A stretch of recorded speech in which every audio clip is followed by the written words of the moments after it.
الصلاة والسلام عليك يا سيدي يا رسول الله وعلى آلك وصحابك يا سيدي يا حبيب الله. الصلاة والسلام عليك يا سيدي يا رسول الله وعلى آلك وصحابك يا سيدي يا رحمة للعالمين.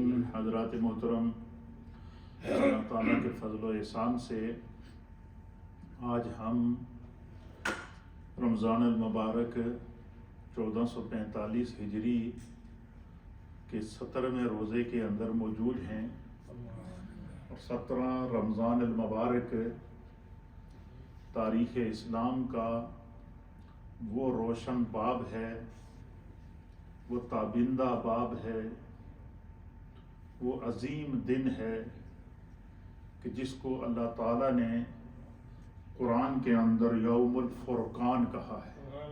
اللہ نے آج کے دن کا نام باقاعدہ قرآن میں وحی کے ذریعے نازل فرمایا کہ 17 رمضان المبارک یوم بدر جو ہے یہ یوم الفرقان ہے، اور یوم فرقان کا معنی یہ ہے کہ آج کے دن اللہ تعالیٰ نے حق اور باطل میں فرق کر دیا تھا، اور آج کا دن یہ دعاؤں کی قبولیت کا دن ہے، آج کا دن اسلام کی فتح کا دن ہے، آج کا دن رسول اللہ صلی اللہ تعالیٰ علیہ وآلہ وسلم نے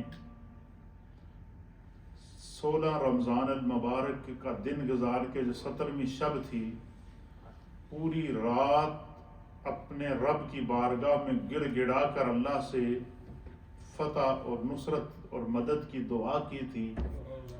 اللہ تعالیٰ نے اللہ کے پیارے حبیب لبیب نبی رحمت صلی اللہ تعالیٰ علیہ وآلہ وسلم کی دعا کو قبول کیا، اور اللہ تعالیٰ نے بدر کے میدان میں مسلمانوں کے لیے نصرت اور مدد نازل فرمائی، جس کو قرآن حکیم فرقان مجید بیان کرتا ہے کہ اللہ تعالیٰ نے 3000 فرشتوں کے لشکر کو پہلے بدر میں بھیجا۔ پھر ایک روایت دوسری مقام پر اللہ فرماتا ہے پھر اللہ نے ان استعداد میں اضافہ کر کے ان 3000 کو 5000 کر دیا تھا۔ 5000 ملائکہ اینجلز آسمانوں سے جنگ بدر میں زمین پر اترے، اور انہوں نے سرکار دو عالم صلی اللہ تعالیٰ علیہ وآلہ وسلم اور اصحاب بدر کے ساتھ مل کر کفار کے ساتھ جنگ کی۔ اللہ تعالیٰ نے مسلمانوں کو فتح عطا فرمائی، اور پھر رب کریم نے قرآن حکیم فرقان مجید کی سورہ آل عمران میں اس منظر کو اس طرح بیان فرمایا۔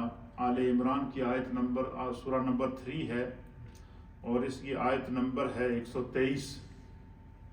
اس میں رب فرماتا ہے وَلَقَدْ نَصَرَكُمُ اللَّهُ بِبَدْرٍ وَأَنْتُمْ أَذِلَّةٌ فَاتَّقُوا اللَّهَ لَعَلَّكُمْ تَشْكُرُونَ۔ فرمایا کہ بے شک اللہ تعالیٰ نے بدر میں تمہاری مدد فرمائی، نصرکم اللہ تمہاری مدد فرمائی، وَأَنْتُمْ أَذِلَّةٌ جبکہ تم بالکل بے سر و سامان تھے۔ فرمایا کہ فَاتَّقُوا اللَّهَ اللہ سے ڈرتے رہو، لَعَلَّكُمْ تَشْكُرُونَ تاکہ تم شکر گزار بن سکو۔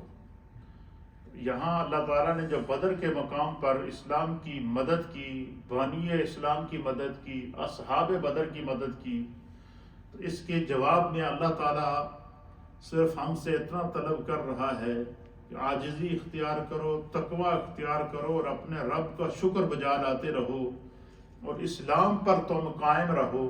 خداوند قدوس ایسے لوگوں کو جو کسی بھی حال میں اسلام کو نہیں چھوڑتے اور دین کو ترجیح دیتے ہیں، اللہ تعالیٰ ان کو کبھی بے سر و سامان نہیں چھوڑتا۔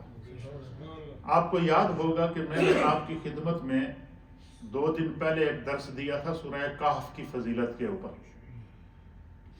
اور سورہ کہف کے اندر اس کی جو ابتدائی آیات ہیں، ان ابتدائی آیات کے اندر اللہ رب العالمین نے اصحاب کہف کا واقعہ بیان فرمایا.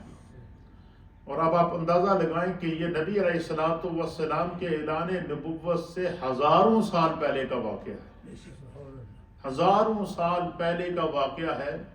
کتب سابقہ کے اندر یہ واقعہ لکھا ہوا ہے، انجیل کے اندر یہ واقعہ موجود ہے، تورات کے اندر یہ واقعہ موجود ہے. ہزاروں سال پہلے کا واقعہ ہے. اور اس واقعے کو قرآن بیان کر رہا ہے کہ ایک ظالم بادشاہ تھا، اور جس کا نام دقیانوس تھا. تو وہ بادشاہ ظلم کرتا تھا، شرک کرتا تھا، لوگوں سے زبردستی کفر کرواتا تھا، شرک کرواتا تھا. تو اس بادشاہ کے 6 وزیر تھے جنہوں نے اپنے ایمان کو بچانے کے لیے رات کی تاریکی میں اپنی وزارت کو چھوڑ دیا، اپنے بچوں کو چھوڑ دیا، اپنے خاندان کو چھوڑ دیا. جو ان کو ایک تو ہوتا ہے نا بندہ کسی مجبوری کے بنا پر چھوڑے، لیکن اب آپ اندازہ لگائیں کہ وہ 6 لوگ جنہوں جو اصحاب کہف میں شامل تھے، وہ 6 کے 6 اس بادشاہ کے وزراء تھے، اس کے وزراء تھے. اور ان وزراء نے کیا کیا؟ انہوں نے نہیں دیکھا کہ ہماری منصب جا رہا ہے، ہماری وزارت جا رہی ہے، ہماری جو ہے اتنی بڑی شان و شوکت ہے، ہمیں اتنی تنخواہ ملتی ہے، اور اتنی بڑی کر و فر ہے، ہمارے نوکر چاکر ہیں، اور ہمیں تو کسی کا دباؤ بھی نہیں ہے. لیکن ان کے اندر ایمان تھا، ان کے اندر تقویٰ تھا، اور انہوں نے اپنے ایمان کو بچانا اور اپنے منصب پر، اپنے عہدے کے اوپر اپنے ایمان کو ترجیح دی. تو وہ پھر اس ظالم بادشاہ سے چھپ کر غار کے اندر چلے گئے، اور پھر راستے میں ایک چرواہا سے ملاقات ہو گئی، وہ بھی ان کے ساتھ ہو گیا، ان کا کتا بھی ان کے ساتھ تھا. تو 309 سال تک وہ اس غار کے اندر موجود رہے.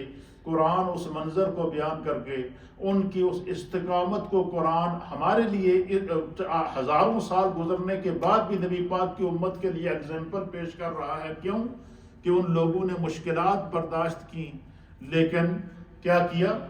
انہوں نے اپنا دین نہیں چھوڑا، اپنا عقیدہ نہیں چھوڑا، اپنا ایمان نہیں چھوڑا. نہیں، بالکل اسی طرح اس سورت کے اندر، سورہ آل عمران کے اندر، اللہ کے پیارے اللہ رب العالمین نبی علیہ الصلوۃ والسلام کے صحابہ اکرام، وہ صحابہ اکرام جنہوں نے جو ہے وہ اللہ کے پیارے حبیب لبیب نبی رحمت صلی اللہ تعالیٰ علیہ وآلہ وسلم کی معیت کے اندر جو ہے وہ اپنا گھر بار چھوڑا، اپنی اولاد چھوڑی، اپنے کاروبار کو چھوڑا، اور اپنا سب کچھ قربان کرنے کے بعد پھر ان صحابہ اکرام نے جو ہے وہ غزوات کے اندر شرکت کر کے اپنی گردنیں کٹا لی، لیکن اسلام کو نہیں چھوڑا اور رسول اللہ صلی اللہ تعالیٰ علیہ وسلم کو نہیں چھوڑا. اللہ تعالیٰ نے پھر قیامت تک کے لیے، جس طرح سورہ کہف کے اندر اللہ تعالیٰ نے قیامت تک کے لیے سورہ کہف کے اندر اصحاب کہف کو ایگزامپل بنا دیا کہ اپنے دین اور عقیدے کی حفاظت کے لیے ان لوگوں نے غار کے اندر پناہ لی. آپ اندازہ لگائیں کہ ان کا ذکر ہزاروں سال گزرنے کے بعد بھی آج ہم احترام اور محبت سے لیتے ہیں. بالکل اسی طریقے سے نبی پاک صلی اللہ علیہ وسلم کے صحابہ اکرام. اب آپ اندازہ لگائیں کہ اسلام کا ابتدائی دور ہے، نبی علیہ الصلوۃ والسلام کو اتنی تکلیفیں پہنچائی گئیں، اتنی اذیتیں پہنچائی گئیں کہ اس غزوہ بدر سے 1 سال پہلے حضور علیہ الصلوۃ والسلام خود اہل مکہ کے ظلم و ستم سے تنگ آ کر آپ خود ہجرت کر کے مدینہ طیبہ تشریف لے آئے. اور صحابہ اکرام میں سے بعض صحابہ جیسے حضرت عثمان غنی ہیں، نبی علیہ السلام کی بیٹی ہیں حضرت رقیہ، اور اسی طریقے سے دیگر صحابہ اکرام، انہوں نے پہلے اسلام کی خاطر مکہ سے حبشہ کی طرف ہجرت کی، پھر حبشہ سے جو ہے وہ واپس مکہ آئے. مکہ آ کر پتہ چلا کہ نبی پاک صلی اللہ علیہ وسلم تو خود ہجرت کر کے مدینہ چلے گئے، تو پھر وہاں سے دوسری ہجرت کر کے 2 ہجرتیں صحابہ اکرام کو کرنی پڑی. پھر اسی طریقے سے حضرت ابوبکر صدیق رضی اللہ تعالیٰ عنہ، آپ کا شمار مکے کے عظیم تاجروں میں ہوتا تھا، بڑا کاروبار تھا مکے کے اندر آپ کا.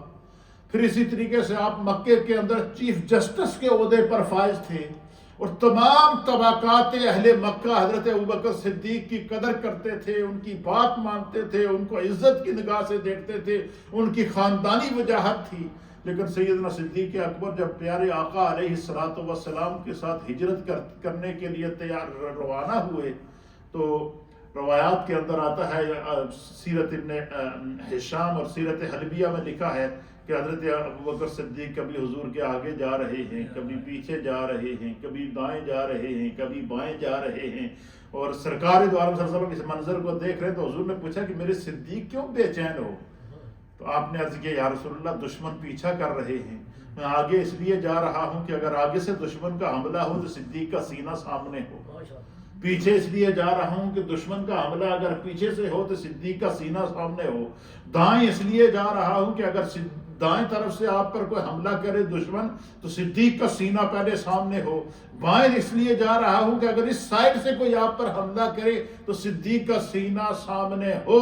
تو حضرت ابوبکر صدیق نے اپنا گھر بار، اپنا کاروبار، اپنا سب کچھ سرکار کے قدموں پر قربان کر کے سرکار کے ساتھ ہجرت کر کے مدینہ طیبہ تشریف لے۔ اسی طریقے سے جب حضور علیہ الصلوۃ والسلام مدینہ پاک پہنچے تو وہ صحابہ اکرام جو آپ کے ساتھ ہیں وہاں ایمان لائے تھے، انہوں نے بھی سرکار دو عالم صلی اللہ تعالیٰ علیہ وآلہ وسلم کے ساتھ جو ہے وہ ہجرت کی۔ تو جس وقت جنگ بدر ہوئی نا تو جنگ بدر کی اس وقت تک نبی علیہ الصلوۃ والسلام پر 313 صحابہ اکرام ایمان لائے تھے۔ کتنے تھے؟ 313۔ اچھا، ان 313 کے اندر 83 صحابہ وہ تھے جو مہاجر تھے، جنہوں نے ہجرت کی ہوئی تھی۔ ان 313 میں 83 صحابہ، 83 صحابہ وہ تھے جو مکہ سے ہجرت کر کے، مکہ سے گھر چھوڑ کر، اولاد چھوڑ کر، کاروبار چھوڑ کر، جائیدادیں چھوڑ کر، زمین چھوڑ کر، صرف اور صرف اس لیے کہ خدا ہم سے راضی ہو جائے اور ہمارا دین محفوظ ہو جائے۔ ہمیں تو ہر چیز پکی پکائی ملی ہوئی ہے نا، پھر بھی ہم لوگ، ہماری مسجدیں خالی ہیں، ویران پڑی ہوئی ہیں، اعلان کر کر کے، منتیں کر کر کے آپ لوگوں کو درس میں بٹھایا جاتا ہے، وہ بھی آدھے بیٹھتے ہیں آدھے بھاگ جاتے ہیں۔ پھر جب امام سلام پھیرتا ہے تو بیچاروں کے پاس اتنی بھی توفیق نہیں ہوتی کہ بھائی کم از کم فرضوں کے بعد دعا تو مانگنے، کہیں اسی وقت بھاگنا شروع ہو جاتے ہیں۔ لیکن اللہ تعالی ہم سب پر کرم فرمائے۔ لیکن آپ یہ دیکھیں کہ یہ ہمیں تو پکا پکایا پلیٹ کے اندر ملا ہے صرف کھانے کے لیے، لیکن دین ہمارے اکابر نے ہم تک کیسے پہنچایا؟ اب صحابہ اکرام وہ مکہ سے ہجرت کر کے مدینہ پہنچے، پھر مدینہ کے اندر جو صحابہ اکرام حضور علیہ الصلوۃ والسلام پر ایمان لائے، اب کفار اور مشرکین کے ذہن میں یہ تھا کہ محمد عربی تو اکیلے یہاں سے ابوبکر صدیق کو لے کر نکلے تھے، وہ تو یہاں سے نکل چکے تھے، وہ تو اپنی جان بچا کر گئے ہیں، اب وہاں جا کر جو ہے وہ انہوں نے اسلام اور ایمان اور جو ہے لوگوں کو جو ہے وہ اس دین کی طرف لے کر آ رہے ہیں، لہٰذا ایسا کرتے ہیں کہ کیوں نہ ان کے اوپر ایک ایسا حملہ کیا جائے کہ جو ہے وہ پہلے تو ہم سے وہ بچ کر نکل گئے تھے، پہلے جس وقت ہجرت کا حکم ہوا تو اس وقت بھی کفار نے آپ کو گھیرا ہوا تھا، اس وقت بھی کفار نے آپ کو باہر تلواریں لے کر کھڑے تھے، اور حضور علیہ الصلوۃ والسلام نے مولا کائنات حضرت علی المرتضیٰ کو بلایا کہ فرمایا تم میرے بستر پر سو جا، مجھے اللہ کی طرف سے حکم ہو گیا ہجرت کرنے کا، اور یہ فلاں فلاں فلاں کی امانتیں ہیں، یہ آپ نے دے کر آ جانا ہے، اور میں ابوبکر کو لے کر میں ہجرت کے لیے جا رہا ہوں۔ تو حضور علیہ الصلوۃ والسلام جب باہر نکلے نا تو باہر تمام کفار محاصرہ کیے ہوئے کھڑے تھے، اس انتظار میں تھے کہ باہر آئیں اور ہم ان کو قتل کریں، باقاعدہ مکمل فیصلہ کر چکے تھے کہ ہم ان کو قتل کر دیں گے، جب یہ رہیں گے انہیں تو کون اسلام کا نام لے گا۔ تو نبی علیہ السلام باہر نکلے، آپ نے زمین سے مٹی اٹھائی، ریت آپ نے ہاتھ میں لیا، آپ نے سورہ یاسین شریف کی آیت پڑھی وَجَعَلْنَا مِن بَيْنِ أَيْدِيهِمْ سَدًّا وَمِن خَلْفِهِمْ سَدًّا فَأَغْشَيْنَاهُمْ فَهُمْ لَا يُبْصِرُونَ وَسَوَاءٌ عَلَيْهِمْ أَأَنذَرْتَهُمْ أَمْ لَمْ تُنذِرْهُمْ لَا يُؤْمِنُونَ۔ یہ پڑھ کے نا حضور علیہ الصلوۃ والسلام نے اس مٹی پر اس طرح کر کے پھونکا۔ کئی لوگوں کو پھونکوں سے بھی تکلیف ہوتی ہے، لیکن پھونک ہو بھی تو پھر ایسی پھونک ہونا۔ حضور نے جب ایسے پھونکا نا تو وہ جو مٹی تھی نا، وہ مٹی جتنے کفار باہر مکان کا محاصرہ کر کے تلواریں لے کر کھڑے تھے نا، وہ مٹی ان کی آنکھوں میں جا کر گری، ان کے اوپر بے ہوشی طاری ہو گئی، خمار طاری ہو گیا، آنکھوں کے آگے اندھیرا آ گیا، سارے کے سارے تلواریں ہاتھ میں لے کر کھڑے ہیں، نبی علیہ السلام ان کے بیچ سے نکلے ابو بکر صدیق رضی اللہ تعالیٰ عنہ کے گھر گئے، ان کو وہاں سے لیا اور آپ ہجرت کر کے مدینہ طیبہ پہنچ گئے، ان کو پتہ ہی نہیں چلا، ان کے بیچ سے نکل کر آ گئے۔ یہ خدا کی مدد اور تائید تھی۔ تو اب آپ اندازہ لگائیں، اب اسی طرح اللہ تعالیٰ فرماتا ہے کہ بدر کے مقام کے اوپر جب کفار اپنی ساری سازشوں کے ساتھ پہنچ گئے نا، اور آپ اندازہ لگائیں کہ اس وقت وہاں مسلمانوں کی جو تعداد تھی وہ 313 تھی۔ کتنی تھی؟ ان 313 کے اندر جو ہے وہ 83 جو تھے یہ مہاجرین تھے، اور 61 ان میں سے قبیلہ اوس سے تعلق رکھتے تھے، اور 169 وہ تھے جن کا تعلق قبیلہ خزرج سے تھا۔ یہ ٹوٹل صحابہ اکرام کی تعداد تھی جو 313 تھے، جو نبی علیہ الصلوۃ والسلام کے ساتھ بدر میں روانہ ہو گئے۔ اب جب وہاں پہنچے تو پتہ چلا جی کفار تو پہلے سے وہاں پہنچے ہوئے ہیں، اور ابو سفیان کی قیادت کے اندر وہاں پر آئے ہوئے ہیں، اور بڑے بڑے سرداران قریش وہاں پر موجود ہیں، اور ان کی تعداد 1000 سے زائد تھی۔ کتنی تھی؟ اور ہر ایک کے پاس تلواریں موجود تھی، تیر موجود تھے، گھوڑے موجود تھے، نیزے موجود تھے، اونٹ موجود تھے۔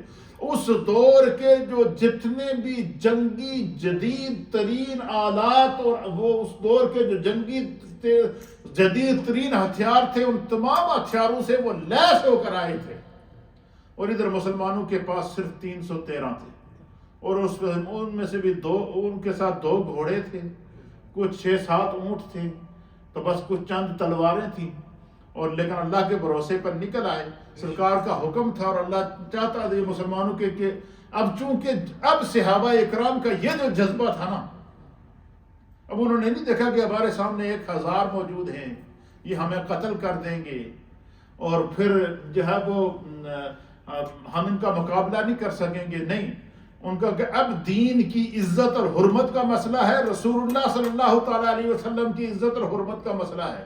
صحابہ اکرام سرکار دو عالم صلی اللہ علیہ وسلم کے حکم پر لبیک کہتے ہوئے بدر کے مقام پر پہنچے۔ اب جب صحابہ پہنچے، ادھر سے کفار پہلے سے پہنچے ہوئے تھے۔ جب کفار پہلے سے پہنچے ہوئے تھے تو انہوں نے کیا کیا، کفار نے جو بدر کا مقام ہے وہاں پر جو سب سے اچھی جگہیں تھیں، بلند جگہیں تھیں، ان کے اوپر قبضہ کر لیا۔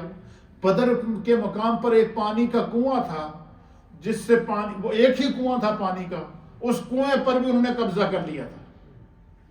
اب جب مسلمان وہاں پہنچے تو جو اچھی جگہ تھی، سخت جگہ تھی، اس جگہ پر تو کفار نے پڑاؤ کیا ہوا تھا۔ نبی علیہ الصلوۃ والسلام کے ساتھ 313 صحابہ جب وہاں پہنچے تو آپ کو جو جگہ ملی وہ ریت تھا سارا۔ اب اللہ تعالیٰ کیا فرماتا ہے، وَلَقَدْ نَصَرَكُمُ اللَّهُ بِبَدْرٍ وَأَنْتُمْ أَذِلَّةٌ، بے شک اللہ تعالیٰ نے بدر کے مقام پر تمہاری مدد کی، اس حال میں کہ تم بے سر و سامان تھے، تم مالی اعتبار سے بھی کمزور تھے، سامان کے اعتبار سے بھی کمزور تھے، لیکن ایمان کے اعتبار سے سب سے زیادہ طاقتور تھے۔ اللہ اکبر۔ اب کفار نے بدر کے مقام پر اچھی جگہوں پر قبضہ بھی کر لیا تھا، پانی کے کنویں پر قبضہ بھی کر لیا تھا۔ اب نبی علیہ الصلوۃ والسلام وہاں ریت کے اندر آپ نے پڑاؤ کیا، ریگستان کا ایک ریتی ریت تھا، وہاں پر آپ نے پڑاؤ کیا۔ آپ جہاں نبی علیہ الصلوۃ والسلام کا خیمہ لگایا گیا، اس خیمے کا نام تھا عریش۔ کیا ہے؟ اسی خیمے کی جگہ آج بھی بدر کے مقام پر بڑی خوبصورت سفید گنبد والی مسجد ہے، اس مسجد کا نام مسجد عریش رکھا گیا۔ اور اس خیمے میں نبی علیہ الصلوۃ والسلام رات کو پہنچے۔ حضور علیہ نبینا علیہ الصلوۃ والسلام نے اللہ کی بارگاہ میں دعا کی کہ بار الہ، یہ 313 تم پر ایمان لائے ہیں، ان کو لے کر میں تیرے دین کو بچانے کے لیے اس میدان میں آ چکا ہوں۔ اے اللہ، تو نے نصرت کا، فتح کا اور مدد کا وعدہ کیا ہے، اے اللہ اب تو جانے اور تیرے یہ بندے جانے، خدایا تو اپنا وعدہ پورا فرما اور ہماری مدد فرما، اور غیب سے ہمارے لیے اس جنگ کی فتح کے لیے۔ بیٹے بند کرو اس کو، بند کرو، بند کرو، ادھر رکھو، پتہ نہیں مجلس لگی ہے۔ تو غیب سے جو ہے وہ ایک اللہ کی طرف سے دعا کی کہ بار الہ مدد فرما۔ اللہ کی طرف سے مدد کی دعا کی تو اللہ تعالیٰ نے پیارے آقا علیہ الصلوۃ والسلام کی جو ہے وہ دعا کو قبول کیا۔ سب سے پہلی جو مدد نازل ہوئی اللہ کی طرف سے وہ کیا ہوئی؟ وہ اس رات کو خدا نے بارش نازل کی۔ کیا کی؟ یہ پہلی مدد تھی. امام فخر الدین رازی رحمۃ اللہ علیہ نے لکھا کہ کئی طرح سے اللہ تعالیٰ نے اصحاب بدر کی مدد کی تھی. پہلی مدد یہ کی کہ وہاں پر بارش نازل ہوئی. پہلے آندھی آئی اور وہ آندھی اور طوفان اتنا بارش سے پہلے اتنا شدید تھا. اچھا حتیٰ کہ مسلمانوں کے جو خیمے تھے وہ تو ریت میں تھے, کفار تو ٹیلوں کے اوپر تھے. اور جب ہوا کا طوفان چلا نا تو ان کے پاس جتنا ریت تھا نا وہ ریت اڑا, اور ریت ہوا میں اڑا ایک آندھی اور طوفان کی صورت میں وہ جا کر بلند ٹیلوں کی طرف جہاں کفار کے خیمے تھے ان کی طرف اس ریت کا طوفان گیا. اور اس نے آ کر وہ ریت جب ان کفار کے اوپر اس نے ہوا نے ریت نے گھیرا نا ان کو, تو وہ ریت جتنا بھی تھا نا وہ ان کی آنکھوں میں پڑنا شروع ہو گیا, ان کے ناک کے نتنوں میں گھسنا شروع ہو گیا. جن کے منہ کھلے ہوئے تھے ان کے منہ کے اندر وہ ریت چلا گیا. ان کی ایک عجیب و غریب کیفیت شروع ہو گئی, بے ہوش ہونا شروع ہو گئی, آنکھوں میں مرچیں لگنا شروع ہو گئی. اور اچھا, اور چونکہ وہ انہوں نے پہاڑ کے اوپر قبضہ کیا ہوا تھا, اب اس کے بعد بارش شروع ہوئی. اچھا, جب بارش شروع ہوئی تو نبی علیہ الصلوۃ والسلام نے صحابہ اکرام سے فرمایا کہ خدا نے ہماری دعا قبول کر لی. حضور نے فرمایا کہ سب سے پہلا کام یہ کرو کہ یہ جو ریت ہے نا, اس ریت کو جمع کر کے ایک تالاب بناؤ اور بارش کا پانی جمع کرو, یہ پانی ہمیں اس جنگ میں کام دے گا. اب کنواں ان کے پاس تھا پانی کا, مسلمانوں کے پاس پانی بھی نہیں تھا. پہلی مدد اللہ کی طرف سے یہ نازل ہوئی, بارش ہوئی, اور وہاں پر وہ جب تالاب بنایا گیا اس تالاب میں پانی جمع ہو گیا. ایک دوسرا یہ کہ جب ریت کے اوپر بارش پڑی نا تو ریت جم گیا. ریت کیا ہو گیا؟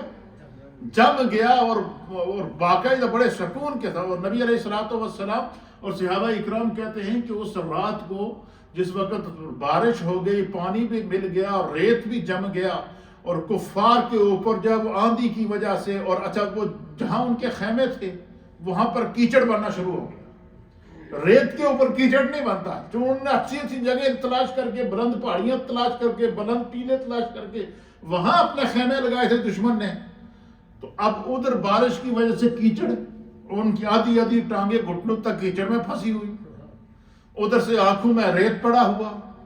سلپ اتنا شروع ہو گیا کہ ایک بندہ دوسرے کو پکڑ کر اٹھائے تو وہ اٹھے. کئی تو وہ تھے جو گھٹنوں کے بھل ریت کیچڑ کے اندر گھسے ہوئے تھے, گھسیٹ کے ایک دوسرے کو نکال رہے تھے. اور دوسری طرف کیا تھا, صحابہ اکرام کہتے ہیں کہ اس رات کو نبی علیہ الصلوۃ والسلام نے پہلے صف بندی کی. حضور علیہ الصلوۃ والسلام نے کہا کہ یہ پہلی لائن ہوگی صحابہ کی, یہ دوسری لائن ہوگی, اور اس طریقے سے جب ہم پر حملہ ہوگا تو ہم اس کا دفاع کریں گے. صحابہ اکرام کو ڈیوٹیاں سرکار نے تقسیم کرا دی. تقسیم کرنے کے بعد حضور نے فرمایا کہ پانی بھی اللہ نے ہمیں دے دیا, ہمارا ریت بھی بیٹھ گیا, زمین بھی سخت ہو گئی, لہٰذا تم ایسا کرو کہ آج رات کو آپ لوگ آرام کریں, صبح آپ نے جنگ کرنی ہے, اسلام کے دفاع کے لیے جنگ کرنی ہے. رات کو آپ لوگ آرام کریں اور انشاءاللہ اللہ تعالیٰ کل ہماری مدد فرمائے گا. میرے رب نے مجھ سے مدد کا وعدہ کیا ہے. اسی مدد کا اللہ ذکر کر رہا ہے سورہ آل عمران کی آیت نمبر 123 کے اندر کہ وَلَقَدْ نَصَرَكُمُ اللَّهُ بِبَدْرٍ وَأَنْتُمْ أَذِلَّةٌ. اللہ تعالیٰ نے بدر کے مقام پر تمہاری مدد کی اس حال میں کہ تم بے سر و سامان تھے. فَاتَّقُوا اللَّهَ, پس تم تقوی اختیار کرو, لَعَلَّكُمْ تَشْكُرُونَ, اور خدا بند قدوس کے شکر گزار بن جاؤ. اب جب صحابہ کہتے ہیں کہ آپ یقین کریں, صحابہ اکرام کہتے ہیں کہ اس رات ہمیں اتنی پیاری نیند آئی, اتنی پیاری نیند آئی, اتنی پیاری نیند آئی کہ جیسی نیند مخمل کے بستروں کے اندر آتی ہے. یہی وجہ ہے کہ مولا کائنات حضرت علی المرتضیٰ کو جب سرکار دو عالم صلی اللہ علیہ وسلم نے ہجرت کے وقت جو ہے نا اپنی چارپائی پہ لٹایا, آپ نے فرمایا میرے اللہ نے حکم دیا ہے کہ میں ہجرت کروں اور آپ میرے بستر پر سوئیں گے, اور کل جو ہے یہ فلاں فلاں امانتیں, فلاں فلاں کافر نے میرے پاس یہ امانت رکھی ہے, فلاں فلاں مکے والوں نے یہ امانتیں رکھی ہیں, یہ امانتیں ان کی لوٹا کر آپ بھی ہجرت کر کے آ جانا. تو حضرت علی المرتضیٰ کہتے ہیں کہ باہر کفار نے تلواروں کے لے کر کھڑے تھے. مولا کائنات کہتے ہیں رب کعبہ کی قسم, ساری زندگی اتنا سکون سے نہیں سویا جتنا اس رات کو سویا. تو کسی نے حضرت علی المرتضیٰ رضی اللہ تعالیٰ عنہ سے پوچھا کہ بھائی اتنے سکون سے سونے کی وجہ کیا تھی؟ آپ نے فرمایا وجہ یہ تھی کہ حضور نے فرمایا تھا کہ کل تو نے یہ امانتیں فلاں فلاں کو دینی ہیں, تو حضرت علی کہتے میرا یہ ایمان تھا کہ کل تک کی زندگی تو میرے مصطفیٰ نے مجھے عطا کر دی ہے، کہ کل تک کی زندگی میرے مصطفیٰ نے مجھے عطا کر دی ہے، کل تک تو مجھے موت آئے گی نہیں، کیوں نہ سکون سے سو جاؤں، دشمن جو مرضی کرے کرتا رہے، میرے مصطفیٰ نے یہ گارنٹی دیا کہ کل علی تم نے فلاں فلاں کی امانتیں لوٹانی ہیں۔ اسی طریقے سے صحابہ اکرام کہتے ہیں سرکار نے فرمایا اللہ کی مدد آ چکی ہے، بارش ہو چکی ہے، ریت بیٹھ چکا ہے، پانی ہمیں مل چکا ہے، ابھی رات کو تم لوگ آرام کر لو، کل تم لوگوں نے معرکہ کرنا ہے، جنگ کرنی ہے، کفار کا مقابلہ کرنا ہے، اسلام کا دفاع کرنا ہے۔ صحابہ اکرام کہتے ہیں اس رات کو اتنی سکون سے نیند آئے، گویا کہ ہر صحابی کا اس دن یہ ایمان تھا کہ کل تک تو زندگی ہے، کیوں نہ سکون سے سو جائیں۔ اب جب صحابہ اکرام کہتے ہیں کہ خدا کی طرف سے بھی کوئی ایسا سکون نازل ہوا، ایسا سکون نہ، ایک تو گرمی کی وجہ سے جو ریت پہلے سے تپی ہوئی تھی، اس تپی ہوئی ریت پہ جب بارش پڑی تو ریت بیٹھ بھی گئی، اور ایک عجیب سکون، کہتے ہیں کہ جس طریقے سے ہم اپنے خیموں میں لیٹے ہوئے تھے یہ پتہ چل رہا تھا کہ بہت بڑا مخملی بستر ہے جس کے اندر ہم لیٹے ہوئے۔ یہ کیا تھا؟ یہ خدا کی طرف سے سکینہ تھی، یہ اللہ کی طرف سے رحمت تھی، یہ خدا کی طرف سے مدد تھی جو اہل بدر کے اوپر اللہ تعالیٰ نے اس رات کو بارش کی صورت میں نازل کی، نیند کی صورت میں ان کے اوپر نازل کی، اور وہ سکون آرام سے سو رہے تھے۔ پھر سرکار دو عالم صلی اللہ علیہ وسلم رات ساری صحابہ سو رہے ہیں، حضرت ابو بکر صدیق اور سرکار جاگ رہے ہیں۔ صدیق اکبر کہتے ہیں کہ باقی تمام صحابہ سو گئے، تو میری ڈیوٹی کیا تھی کہ میں سرکار دو عالم صلی اللہ علیہ وسلم کی آپ کی حفاظت کے اوپر آپ قائم تھے کہ کہیں سے دشمن آپ پر حملہ نہ کر لے۔ حضرت ابوبکر صدیق کہتے ہیں کہ میں نے بڑا عجیب و غریب منظر دیکھا، رات کی تنہائی ہے، آدھی رات کا عالم ہے، نبی علیہ الصلوۃ والسلام کا کبھی سر سجدے میں، کبھی آسمان کی طرف چہرہ والضحیٰ کو کیا ہوا اور ہاتھوں کو پھیلائے ہوئے، گڑ گڑا کر آنسو بہا کر میرے مصطفیٰ کیا کر رہے ہیں؟ اللہ سے دعا مانگ رہے ہیں کہ بارے الہ، یہ صرف 313 ہیں، یہ بھی اگر کل قتل ہو گئے تو اس دنیا میں تیرا نام لینے والا کوئی نہ ہوگا۔ اے اللہ، یہ اپنا گھر چھوڑ کر، اپنا کاروبار چھوڑ کر، اپنا علاقہ چھوڑ کر، اپنی فیملی اور بچے چھوڑ کر تیرے دین کی حفاظت کے لیے اس کھلے آسمان تلے آ گئے ہیں۔ خدایا اب تو نے ہماری مدد کرنی ہے، اور تو نے ہی حوصلہ دینا ہے، اور تو نے ہی ہمیں فتح دینی ہے۔ حضرت ابوبکر صدیق کہتے ہیں کہ سرکار کے گڑ گڑانے کا عالم، رو رو کر دعا مانگنے کا میں نے عالم دیکھا کہ میں کہتے ہیں کہ میری آنکھوں سے آنسو خود چل رہے تھے۔ میں نے دیکھا کہ دعا مانگتے مانگتے، روتے روتے، گڑ گڑاتے گڑاتے اپنے رب کی بارگاہ میں استغاثہ پیش کرتے کرتے حضور کے کندھوں پہ جو چادر تھی نا، وہ چادر نیچے گر گئی۔ کہتے ہیں ایک دفعہ چادر نیچے گری، میں نے اٹھا کر سرکار کے کندھوں پہ رکھی، پھر سرکار دعا کے اندر اس قدر منہمک، اس قدر دعا اپنے رب کی بارگاہ میں التجا اور دعا کر رہے کہ اللہ یہ 313 ہیں، اللہ تو ان کی حفاظت فرما، اگر یہ مٹھی بھر ہیں یہ بھی اگر چلے گئے تو تیرے دین کا نام لینے والا کوئی نہ ہوگا۔ فرمایا کہ جب اللہ کی طرف سے دعا مانگتے گئے، حضرت ابوبکر صدیق کہتے ہیں میں نے آ کر عرض کیا یا رسول اللہ، آپ نے اتنی گڑ گڑا کر دعا مانگ لی، اللہ تعالیٰ کبھی آپ کو تنہا نہیں چھوڑے گا، آپ اتنا رو رو کے دعا مانگ رہے ہیں، اللہ کے حبیب اللہ ضرور آپ کی دعاؤں کو قبول کرے گا۔ کہتے ہیں کہ سرکار اسی طرح دعا کے اندر بالکل محو تھے، دنیا سے کٹے ہوئے تھے، خاص اپنے رب سے لو لگائی ہوئی تھی۔ صحابہ اکرام سو رہے ہیں، دونوں طرف محاذ کے اوپر فوجیں کھڑی ہیں، اور میرے آقا علیہ الصلوۃ والسلام رات کی تنہائی میں، اس لیے میں نے کل آپ کے درس میں کہا تھا نا کہ اللہ تعالیٰ فرماتا ہے کہ اہل ایمان کی ایک خصوصیت یہ بھی ہے وَيَسْتَغْفِرُونَ بِالْأَسْحَارِ، وہ سحری دے وقت اٹھ کر اپنے رب نو منا دے۔ رات کی تنہائی میں میرے مصطفیٰ کی بدر کے مقام پر کی ہوئی دعائیں، اور حضرت ابوبکر صدیق اس کیفیت کو بیان کرتے ہیں کہ سرکار دو عالم صلی اللہ علیہ وسلم کو اس کیفیت میں کہتے ہیں، اس طرح اپنے رب کی بارگاہ میں گڑ گڑا کر دعا کرتے ہوئے حضرت ابوبکر صدیق کہتے ہیں میں نے پہلے کبھی نہیں دیکھا تھا، اور بس وہ مصطفیٰ کے آنسو بہانے تھے، اللہ کا عرش بھی ہلنا شروع ہو گیا، ساتوں آسمانوں کے اوپر ایک عجیب و غریب کیفیت تھی۔ کہتے ہیں کچھ دیر کے بعد جب سرکار دعا مانگ کے اپنے ہاتھوں کو جب سرکار نے اپنے چہرے پہ پھیرا نا، کہتے ہیں میں نے، حضرت ابوبکر صدیق کہتے ہیں کہ میری نظر صرف چہرہ والضحیٰ پہ تھی، میں رخ مصطفیٰ کو دیکھ رہا تھا، کیفیات مصطفیٰ کو دیکھ رہا تھا. کہتے میں نے دیکھا کہ اچانک سرکار کے ہونٹوں پر مسکراہٹ آئی، چہرہ نور سے چمکنا شروع ہو گیا، چہرے پر روشنی آئی، اور اللہ کے حبیب علیہ الصلوۃ والسلام نے مجھے خوشخبری دی کہ ابو بکر، میرے رب نے جو نصرت کا وعدہ کیا تھا، اللہ کی نصرت کا نزول ہوگا، تم دیکھتے جاؤ ہوتا کیا ہے. اب جب دوسرے دن معرکہ بدر شروع ہوا، اللہ تعالیٰ کی مدد نازل ہوئی. حضرت جبریل علیہ السلام کی قیادت میں 3000 فرشتے، ایک کے مطابق 5000 فرشتے، ایک کے مطابق پہلے 1000 فرشتوں کی کھیپ آئی. اور وہیں غزوہ بدر، جو میدان بدر ہے اس کے بالکل تھوڑا سا پیچھے اوپر کی طرف جائیں، ایک پہاڑ ہے جس پہاڑ کو جبل ملائکہ بولتے ہیں. کیا کرتے ہیں؟ میں جب 2018 میں حج کے لیے گیا، تو میں جب زیارات کے لیے گیا تو میں چونکہ اس وقت میں نے حج لائیو کیا تھا، تو گورنمنٹ آف سعودیہ کی جانب سے باقاعدہ لائیو حج کرنے کا جن لوگوں کو پرموشن ملا تھا ان میں بھی تھا، کیونکہ اسلام چینل کی طرف سے میں اس کو لائیو کر رہا تھا. تو میں وہ جو جبل ملائکہ ہے نا، اس کے اوپر کسی کو جانا نہیں دیتے، وہاں سیکورٹی کھڑی ہے. تو میں جب وہاں گیا تو وہاں سیکورٹی کھڑی تھی، تو میں نے ان سے کہا کہ میں اس طرح میڈیا سے میرا تعلق ہے اور میں نے حج کا سارا پروگرام لائیو کیا ہے، تو اگر آپ اجازت دیں تو میں چاہ رہا ہوں کہ میں جبل ملائکہ کا دیدار کروں. بس اللہ تعالیٰ کو منظور تھا، انہوں نے مجھے اجازت دی. میں پھر غزوہ میدان بدر سے پھر میں جبل ملائکہ کے اوپر گیا. میں نے جا کر جبل ملائکہ میں اس پہاڑ کو دیکھا جس پہاڑ پر 5000 فرشتوں کا نزول ہوا. وہ اس پہاڑ کو جبل ملائکہ کہتے ہیں. پھر اسی طریقے سے جو پہلی وحی جہاں نبی علیہ الصلوۃ والسلام پر مکہ میں نازل ہوئی، غار حرا، جس پہاڑ کے بیچ کے اندر ہے، اس پہاڑ کو جبل نور کہتے ہیں. اور یعنی وہ پہاڑ جہاں کسی نہ کسی حوالے سے میرے مصطفیٰ کے قدم لگے ہیں، میرے مصطفیٰ کی توجہ اس طرف گئی ہے، خداوند قدوس نے ان پہاڑوں کو بھی جو عظمت اور برکت والا بنا دیا ہے.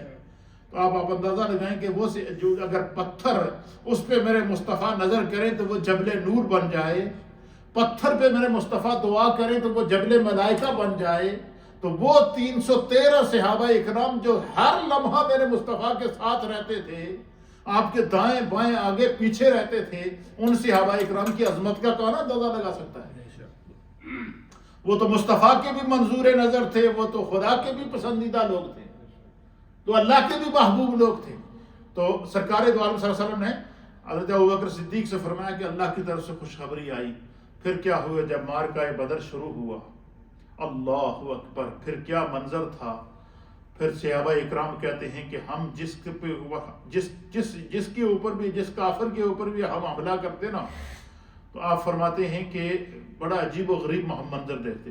ہم دیکھتے کہ ہمارے پہنچنے سے پہلے ہی جو ہے نا، وہ کافر اوندا پڑا ہوا، اس کا منہ، اس کی پیٹھ کوڑوں کی وجہ سے سیاہ ہوئی پڑی ہے، جس طرح کہ کسی نے کوٹ پیٹ کر تباہ کر کے اس کو رکھا ہوا ہے. اور بعض صحابہ کہتے ہیں کہ ہم نے باقاعدہ بعض ملائکہ کو دیکھا کہ وہ باقاعدہ ان نے زرد رنگ کے امامے پہنے ہوئے تھے، کسی نے سفید رنگ کا امامہ پہنا ہوا تھا. وہ تیزی سے آتے تھے اور وہ ایک دوسرے کو آواز دیتے تھے کہ اس طرف آ جاؤ، اس طرف آ جاؤ، اس طرف آ جاؤ. ہم ان کی آوازیں سنتے تھے.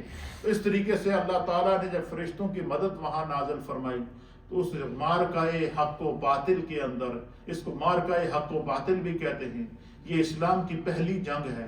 اور اس جنگ کے اندر کفار جو کفار مارے گئے ان کی تعداد 70 تھی. کتنی تھی؟ 70 کفار مارے گئے، 74 ان میں سے گرفتار ہوئے زندہ. 74 گرفتار ہوئے، 70 مارے گئے. جتنا وہ ساز و سامان لے کر آئے تھے، اونٹ اور گھوڑے لے کر آئے تھے، تیر اور تلواریں لے کر آئے تھے، نیزے لے کر آئے تھے، وہ سب میدان بدر میں چھوڑ کر وہاں سے بھاگ گئے. مسلمانوں کو اللہ تعالیٰ نے فتح عطا فرمائی، اور اس میں بڑے بڑے سرداران قریش جو تھے نا، وہ قتل ہوئے، مارے گئے. اور پھر وہاں پر ایک عجیب و غریب قسم کا منظر، صحابہ اکرام کے جذبے کا بڑا عجیب و غریب منظر تھا. جب صحابہ اکرام جنگ کے لیے آگے جاتے نا، اب اس منظر کو بیان کرتے ہیں. نبی علیہ السلام کے ایک صحابی تھے جن کا نام تھا حضرت عکاشہ رضی اللہ تعالیٰ عنہ. آپ فرماتے ہیں کہ جیسے ہی میں نکلا نا تلوار لے کر اور دشمن سے لڑتا رہا اور بے دریغ لڑتا رہا، حتیٰ کہ لڑتے لڑتے آپ فرماتے ہیں کہ میری تلوار ٹوٹ کر ٹکڑے ہو گئی. کیا ہوگی؟ میرے ہاتھ میں سے تلوار کی دستی رہی، تلوار ٹوٹ گئی.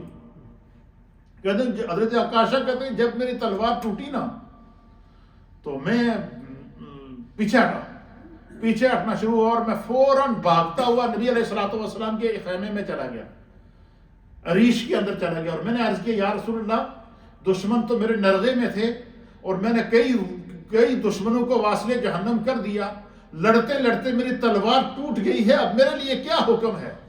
آپ فرماتے ہیں سرکار نے جب ان کا جذبہ دیکھا نا، آپ فرماتے ہیں کہ سرکار کے سامنے ایک چھڑی پڑی ہوئی تھی، لکڑی. حضور نے وہ لکڑی اٹھائی اور لکڑی اٹھا کر کہا عکاشہ یہ لے کر جاؤ، یہ تمہارے لیے تلوار کا کام کرے گی. حضرت عکاشہ کہتے ہیں رب کعبہ کی قسم، حضور کی دی ہوئی وہ جو چھڑی تھی وہ لے کر میں پھر میدان جنگ میں کود پڑا. کہتے میں اس کو چلاتا رہا. بظاہر وہ دیکھنے میں چھوٹی تھی لیکن وہ جس کو لگتی تھی اس کی گردن اڑ جاتی تھی. کسی کو بازو پہ لگے بازو ٹکڑے ہو جائے، کسی کی گردن پہ لگے گردن اس کے ٹکڑے ہو جائے. وہ لاٹھی جو حضرت عکاشہ کو حضور علیہ السلام نے عطا کی وہ لاٹھی تلوار بن گئی. پھر ایک صحابی رسول جن کا نام حضرت قتادہ رضی اللہ تعالیٰ عنہ تھا، آپ فرماتے ہیں میں دشمن سے لڑ رہا تھا اور اس دوران ایک تیر آ کر ان کی آنکھ میں لگا. کیا ہوا؟ تیر آ کر آنکھ میں لگا، ان کی آنکھ نکل گئی، آنکھ کا ڈیلا اندر سے باہر نکل کر زمین پر گر گیا. آپ فرماتے ہیں میں نے وہ آنکھ کا ڈیلا اٹھایا اور اس کو ہاتھ پہ رکھا اور میں سرکار دو عالم صلی اللہ علیہ وسلم کی بارگاہ میں حاضر ہو گیا کہ یا رسول اللہ میری آنکھ نکل گئی ہے. آپ فرماتے ہیں کہ رب کعبہ کی قسم سرکار نے میرے ہاتھ سے میری آنکھ کا ڈیلا لیا. لینے کے بعد اللہ کے حبیب علیہ السلام نے اپنے ید اللہ والے ہاتھوں سے اس کو واپس میری آنکھ پر رکھا اور رکھنے کے بعد اپنے لعاب دان سے جو ہے وہ اس کے اوپر اپنی شہادت کی انگلی پھیری. کہتے ہیں رب کعبہ کی قسم وہ مجھے یوں لگ رہا تھا کہ زندگی میں کبھی میری آنکھ جو ہے وہ اس کو کوئی نقصان ہوا ہی نہیں. پھر دوبارہ جا کے لڑنا شروع ہو گیا. اور آپ فرماتے ہیں کہ جب تک میں زندہ رہا، حضرت قتادہ رضی اللہ تعالیٰ عنہ اس منظر کو بیان فرماتے ہیں کہ جب تک میں حیات رہا میری اس آنکھ میں روشنی دوسری آنکھ سے زیادہ تھی جو سرکار نے لگائی تھی. یہ صحابہ اکرام کا کیا تھا؟ منظر تھا. اور اسی طریقے سے جنگ بدر کے اندر جو ہے وہ جو سب سے پہلا جو کافروں کا جو سب سے پہلا شخص جس کو واصل جہنم کیا گیا وہ عتبہ بن ربیعہ تھا. پھر جو ہے وہ عتبہ بن ربیعہ کو نبی علیہ السلام کے چچا حضرت حمزہ رضی اللہ تعالیٰ عنہ نے جو امیر حمزہ نے اس کو قتل کیا تھا. پھر اسی طریقے سے جب وہ جنگ بدر میں ابو جہل کو مارا گیا. ابو جہل جو قریش کا سب سے بڑا سردار تھا اور ابو جہل کو وہاں پر 2 ننھے منھے بچوں نے قتل کیا. تو اس طریقے سے اللہ تعالیٰ نے مسلمانوں کی مدد نازل فرمائی. جنگ بدر کے اندر جو ہے وہ یہ 2 ہجری 17 رمضان المبارک کو یہ مارکہ پیش آیا. اللہ تعالیٰ نے اس مارکے کو پھر حتیٰ کہ یہاں تک روایات کے اندر آتا ہے، حدیث کے اندر آتا ہے کہ سرکار دو عالم صلی اللہ علیہ وسلم نے رات کو جب صف بندی کی نا، حضور علیہ السلام کو جب اللہ کی طرف سے نصرت اور فتح کی خوشخبری مل گئی تو سرکار دو عالم صلی اللہ علیہ وسلم نے پہلے صحابہ اکرام کی صف بندی کی. صف بندی کرنے کے بعد پھر سرکار دو عالم صلی اللہ علیہ وسلم کے ہاتھ میں نیزہ تھا. حضور علیہ السلام نے فرمایا میرے رب نے نصرت کا وعدہ کر لیا ہے، میں تمہیں ایک بات بتاتا ہوں. سارے صحابہ متوجہ ہوئے. حضور وہ نیزہ لے کر ایسے کرتے، کبھی تھوڑا آگے گئے، آپ نے زمین کے ایک حصے پہ نشان لگایا، فرمایا اس زمین کے اس جگہ پر فلاں کافر مرے گا. پھر آپ نے دوسری جگہ جا کر نیزہ لگایا، نیزے سے نشان بنایا، فرمایا اس حصے پر فلاں کافر مرے گا. پھر آپ نے زمین پر تیسرا نشان لگایا، اس حصے پر فلاں کافر مرے گا. زمین پر چوتھا نشان لگایا، اس حصے پر فلاں کافر مرے گا. صحابہ اکرام کہتے ہیں رب کعبہ کی قسم سرکار نے جس جگہ جس کافر کا نام لے کر نشان لگایا تھا، جب سب کافر بھاگ گئے اور ہم جب ان کی لاشوں کو جمع کرنے لگے اور دیکھنے لگے تو وہ نشان بھی سرکار کا موجود تھا جس کے بارے میں حضور نے فرمایا تھا کہ فلاں کافر فلاں جگہ مارا جائے گا، اس کی لاش وہیں پہ پڑی ہوئی. یہ اللہ کی طرف. پھر سرکار اللہ تعالیٰ نے قرآن کریم فرقان مجید کے اندر خوشخبری دی. کیا؟ جس طرح کہ میں نے آپ کی خدمت میں پیش کیا تھا کہ اصحاب کاف نے دین کے لیے اپنے آپ کو قربان کیا تو خدا نے ان کو جو ہے وہ قیامت تک کے لیے امر کر دیا. اب اللہ تعالیٰ نے صحابہ اکرام کی اس نصرت کو، صحابہ اکرام کے اس جذبے کو، صحابہ اکرام کے اس ایثار کو، صحابہ اکرام کی اس محبت رسول کو جو بدر میں لے کر صحابہ اکرام گئے کہ اپنا گھر بار چھوڑ دیا، اپنے آپ کو قربان کر دیا، اور اس میں 14 صحابہ اکرام شہید ہوئے جس میں 6 مہاجرین تھے اور 8 انصار صحابہ تھے جو شہید ہوئے. اللہ اکبر. اور دوسری طرف کفار کے جو ہے وہ 70 کافر مارے گئے اور 74 کافر جو ہے وہ گرفتار کیے گئے ہیں. اور فرمایا کہ اب جن صحابہ اکرام نے اپنے آپ کو اس جنگ کے لیے پیش کر دیا تھا، اللہ تعالیٰ نے ان کے لیے نوید نازل کی. اللہ فرماتا ہے کہ میرے محبوب آپ ان کو بتا دیں کہ آج کے بعد بدر میں شریک ہونے والے جتنے صحابہ تھے وہ جو کچھ چاہیں کر لیں، خدا نے ان کے لیے جنت لکھ دی. اللہ نے ان کے لیے جنت کیا کر دی ہے؟ مقرر کر دی ہے. اور اسی طریقے سے ایک دفعہ حدیث کے اندر آتا ہے کہ نبی علیہ السلام فرماتے ہیں کہ جبریل میرے پاس آئے اور جبریل نے آ کر مجھ سے عرض کیا کہ یا رسول اللہ، آپ کے صحابہ جتنے بھی صحابہ ہیں آپ کے، ان میں سے سب سے افضل صحابہ کون سے؟ نبی علیہ السلام نے فرمایا کہ میرے تمام صحابہ میں سب سے افضل صحابہ وہ ہیں جو بدر میں میرے ساتھ شریک ہیں. کیا تھے؟ جو بدر میں میرے ساتھ شریک تھے وہ صحابہ میں سب سے افضل ہے. کہتے جب نبی علیہ السلام نے جبریل کو یہ بات بتائی نا تو جبریل علیہ السلام نے نبی علیہ السلام کی بارگاہ میں عرض کیا یا رسول اللہ، رب کعبہ کی قسم، اللہ تعالیٰ نے جتنے فرشتے پیدا کیے ان کی تعداد یا خدا جانتا ہے یا آپ جانتے ہیں. حضرت جبریل نے کیا عرض کیا کہ یا رسول اللہ، اللہ تعالیٰ نے جتنے فرشتے پیدا کیے ہیں آسمانوں کے اوپر، جنت کے اوپر، زمین کے اوپر، روئے زمین پر، اور 7 زمینوں، 7 آسمانوں اور جنتوں کے اوپر جتنے بھی خدا نے فرشتے پیدا کیے ہیں، حضرت جبریل نے عرض کیا کہ یا رسول اللہ، ان تمام فرشتوں میں وہ فرشتے سب سے افضل ہیں جو بدر میں آپ کے ساتھ شریک ہوئے.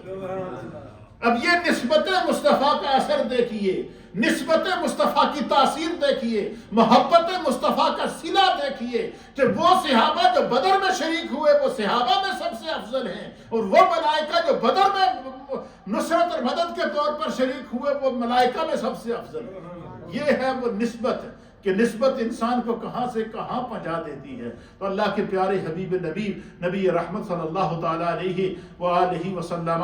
پھر اسی طریقے سے جنگ بدر میں حضرت سیدنا عثمان غنی رضی اللہ تعالیٰ عنہ نے شرکت نہیں کی. کیوں؟ کہ نبی علیہ السلام کی بیٹی حضرت رقیہ جو حضرت عثمان غنی رضی اللہ تعالیٰ عنہ کی زوجہ تھی، وہ بہت شدید علیل تھی، قریب المرگ تھی، وہ مرض الموت کے اندر جو ہے وہ مبتلا تھی. تو نبی علیہ السلام نے حضرت عثمان سے کہا کہ آپ بدر کے اندر شریک نہ ہوں، آپ رقیہ کی دیکھ بھال کریں. تو جب حضور علیہ السلام بدر میں گئے تو پیچھے آپ کی بیٹی حضرت رقیہ فوت ہو گئی. حضرت عثمان نے ان کی تدفین کی. سرکار دو علیہ وسلم بدر سے واپس آئے تو پتہ چلا میری بیٹی فوت ہو گئی. نبی علیہ السلام نے حضرت عثمان غنی کو بھی بدر کے صحابہ میں شامل کیا. حضور فرما عثمان اللہ اور اس کے رسول کی اطاعت میں تھے، اس لیے یہ بھی بدر والوں میں شامل ہیں. اسی طریقے سے صلح حدیبیہ کے موقع پر، بیعت رضوان کے موقع پر جب 1400 صحابہ نے سرکار کے ہاتھ پر بیعت کی تو حضرت عثمان کو پہلے سے بھیجا ہوا تھا. حضور علیہ السلام نے اپنا ایک ہاتھ دوسرے ہاتھ میں دے کر کہا، فرمایا یہ عثمان کا ہاتھ ہے اور میں عثمان کے ہاتھ کی بیعت اپنے ہاتھ سے لیتا ہوں. وہاں پر بیعت رضوان کے اندر بھی، بیعت رضوان میں بھی حضرت عثمان کو سرکار نے بیعت میں شامل رکھا، اور غزوہ بدر کے اندر بھی شرکت نہ کرنے کی بنا پر بھی حضور نے فرمایا کہ عثمان اللہ اور اس کے رسول کی اطاعت میں تھے، اس لیے عثمان بھی بدریین کے اندر شمار ہوگا. پھر اسی طریقے سے حضرت بلال رضی اللہ تعالیٰ عنہ کا واقعہ آپ نے سنا ہوگا کہ جس وقت آپ ایمان لائے تو ان کا جو آقا تھا امیہ بن خلف اس کا نام تھا، وہ کفار کا سب سے بڑا رہنما تھا اور وہ آپ کو کتنی تکلیفیں پہنچاتا تھا، اور بدر کے مقام پر حضرت بلال نے اس کو قتل کیا. امیہ بن خلف جو تپتی ہوئی ریت پر حضرت بلال کو لٹایا کرتا تھا، جو آپ کے گلے میں پھندا ڈال کر مکے کی گلیوں میں آپ کو گھسیٹا کرتا تھا، اور بدر کے میدان میں وہ حضرت بلال کے سامنے آیا، اس کی گردن کو حضرت بلال نے اپنے ہاتھوں سے جدا کیا۔ تو یہ واقعہ بدر ہے، اس کو یوم الفرقان کہتے ہیں، یہ دعا کی قبولیت کا دن ہے۔ اس واقعے میں، اس بدر کے مارکے کے اندر، غزوہ بدر میں جتنے صحابہ شریک تھے، وہ سب صحابہ میں افضل ہیں۔ ان کی جنتی ہونے کا اعلان میرے مصطفیٰ نے کیا، ان کے جنتی ہونے کا اعلان میرے رب نے فرمایا ہے، اور ان کی استقامت اور ان کی قربانیوں کو اللہ اور اس کے رسول کی بارگاہ میں اس طرح قبول کیا گیا کہ آج 1300-1400 سال کا عرصہ گزرنے کے بعد بھی آج وہ صحابہ اکرام کا وہ جذبہ آج بھی مسلمانوں کو اسلام پر جینے کا سلیقہ عطا فرما رہا ہے۔ آج فلسطین میں جو لوگ قربانیاں دے رہے ہیں، ان کے اندر بھی جذبہ کون سا ہے؟ بدر کا جذبہ موجود ہے۔ آج جو کشمیر کے اندر قربانیاں دے رہے ہیں، وہ بھی بدر کا جذبہ اپنے سینے میں لیے ہوئے ہیں۔ کیوں؟ کہ جو اللہ کے راستے کے وجہ، کیونکہ نبی علیہ السلام نے فرمایا کہ من کان للہ وکان اللہ لہ، حضور نے فرمایا جڑا خدا دا ہو جائے تو خدا اس دا ہو جائے۔ اس واسطے میرے دوستو، جو خدا نے ہمیں زندگی دی ہے، اس زندگی کو ہم نے اپنے رب کے لیے وقف کرنا ہے۔ جو خدا کا ہو جاتا ہے، خدا اس کا ہو جاتا ہے۔ آج کا دن یوم الفرقان ہے، حق اور باطل کے درمیان تمیز کا دن ہے۔ اللہ تعالی ہم سب کو آج کے مقدس دن کے صدقے جو ہے وہ ہم سب کی بخشش اور مغفرت فرمائے۔ آج کی جو ہمارا افطاری کا دسترخوان ہے، یہ بھی انشاءاللہ العزیز اصحاب بدر اور بالخصوص ام المؤمنین سیدہ عائشہ صدیقہ، ان کا بھی آج ہی یوم وصال ہے، 17 رمضان المبارک۔ تو آج ان مقدس ہستیوں کو ہم انشاءاللہ اصالہ ثواب بھی کریں گے، اور ان کے وسیلے سے اپنے لیے اور نبی پاک کی پوری امت کے لیے دعا کریں گے۔ اللہ تعالی ہم سب کا جو ہے وہ اپنی بارگاہ میں قبول و منظور فرمائے۔